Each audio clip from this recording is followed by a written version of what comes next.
ચાલો આપણે હવે આપણી બનાના કેક જોઈ લઈએ થઈ ગઈ છે કે નહીં.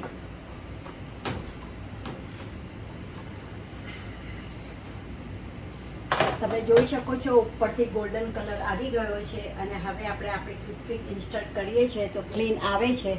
એનો મતલબ કે હવે આપણી બનાના કેક રેડી થઈ ગયેલી છે. તો ચાલો એને ઓવનમાં મૂકી બંધ કરી દઈએ તો થોડી વાર માટે સિજાવા દઈશું.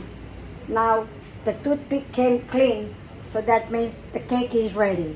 We're gonna let it sit for a couple of minutes and then check what's going on. So please like, share and subscribe my channel, please. Thank you very much. See you in the next video. ચાલો આપણે ફરી બીજો વિડીયોમાં મળીશું.